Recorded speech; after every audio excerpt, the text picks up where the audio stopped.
Hi, welcome to my platform. Good morning, good afternoon, good evening, depending on your location or anytime you are meeting this video on YouTube. In case if it is your first time and you like what I do here, after watching, subscribe, put on your notification bell. Set it to all notifications so that you will be able to get notified each time I upload a new video. And what do we do in this platform? We react to all forms of video, local, international, especially in Biafra land and in Nigeria. How we do it, we present the video, we introduce it, then we sit down there to watch it together with you from the beginning to the end. Then later we'll go to the comment section to air our mind. You are free to criticize, you are free to air your mind, but let us always do it constructively so that nobody will be offended. So ibondi omane genti ekene mono umunne mundi njemono na sanachi ona bonachi. My lovely family, you people are now my family. I appreciate your massive support. I love and cherish each and every one of you. Never take your support for granted as we watch this video. Eunice Ngozi Onwegbusi, the woman who was seen in a video rejecting money from agents of the All Progressives Congress after they tried to pay her and a group of other women the sum of 5,000 naira each to vote for their party on November 6th during the Anambra governorship election on Thursday, was awarded the sum of 1 million naira by Willie Obiano, the governor of Anambra State. The governor thanked her for her courage, saying even though she knew the money could buy her temporary relief, she remained loyal and voted according to her conscience. I mean, I thought when I saw this story, I was like, yes, finally, our leaders must show appreciation when, you know, we citizens do something like that. I thought it was so beautiful to see. Amazing. She's such an Amazon. Yes. And an example, shining example of Nigerian womanhood and how strong we are, how resilient we are, and how we can simply not be bored. Our convictions are that strong. And I just think hope springs eternal for my country, Nigeria, because you have a story like this that's so heartwarming, and every so often you hear about a taxi driver who found this amount of money, returning it. There remains good in this country, and we need to hear more of this. I know, because she had thought to see 1 million naira for rejecting 5,000 naira. I thought it was so beautiful. No, it's not about the money. It's good for Governor Willie Obiano to, you know, recognize her, to single her out, and he has given her 1 million naira. You see, to her and the other women of Ebenebe, who have been praised widely, even in an essay by James Eze, who is Chief Press Secretary to Governor Obiano. They demonstrated that money is not important. Their conscience is more important to them. And they showed symbolic courage in rejecting that money. These are people, women in rural areas. They are not even from the billionaire quarters of Inewi or Rafite or Osumenyi, you know. So money for them was not an issue. And I think these are the true heroes of the Anambra just concluded election. Well, she was not alone. Maybe she was the leader of the group.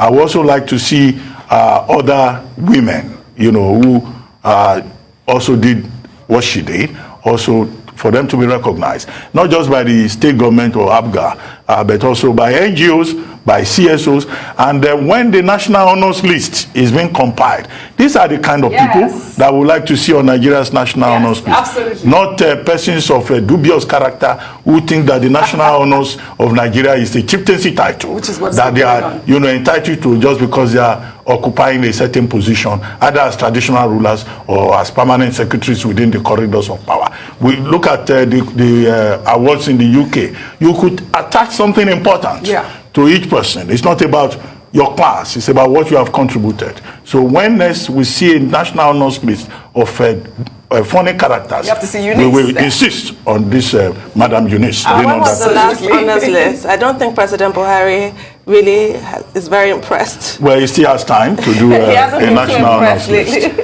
3 seconds, quickly. Conviction, conviction, conviction is the cornerstone. We were called parasites. Today we are declaring that we, the Northerners, are the economic heart of Nigeria. And nobody can address us as parasites. We are the economic heart of Nigeria. The oil that is so being busted on today was discovered, harnessed, and the refineries were constructed with the northern Nigerian sweat, with the northern Nigerian economy, with the northern Nigerian money, the money of granite pyramid, and cotton was the one that was used to research, discover, and build the refineries that are some other part of Nigeria are claimed to be their own personal property. If that is the case, we also deserve, just like NNDC and Niger Delta Ministry, there should be a Northern Development Ministry that should also be given the same amount of money that is given to NNDC, because our money was the money that was used to develop the oil. That's number one. Number two, those that got education, early education from the south, southwest, and southeast, got those education from the northern economy, from our own money, from the northern sweat. And by the grace of God today, the northern Nigeria also, even if you are boosting of oil, has been discovered in Bajeje village within Gombe, Bauchi, and Taraba along Lake Chad Basin. And that was why those people are instigating the Boko Haram, so that there will be no peace in that area for us to be able to harness the oil and others that were discovered within that area. We have a deposit of gold in Birnin Gwari that is more than the deposit of gold in South Africa and Ghana.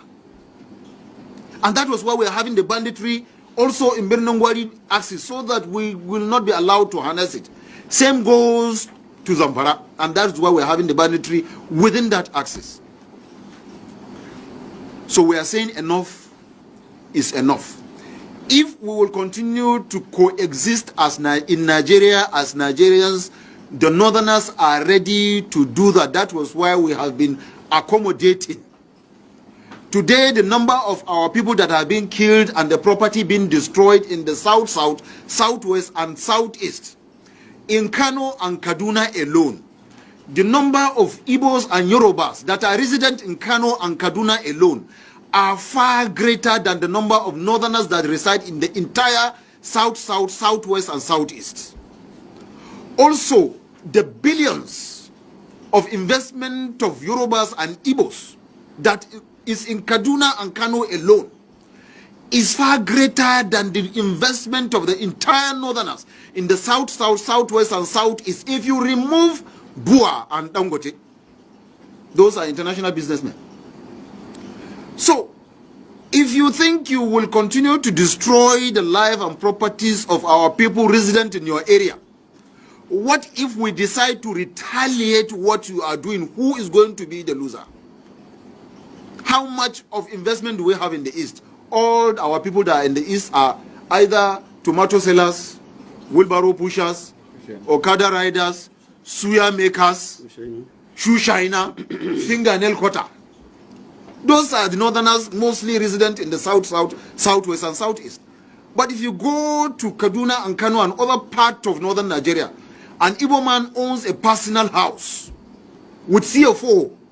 He owns a skyrocketed building that he's even renting out to even Northerners themselves. You go to the remotest village, you find him having a farm of his own, his personal farmland. You don't have any Northerner that owns a house in the south, southwest, or southeast. So we are saying we are ready to coexist as Nigerians.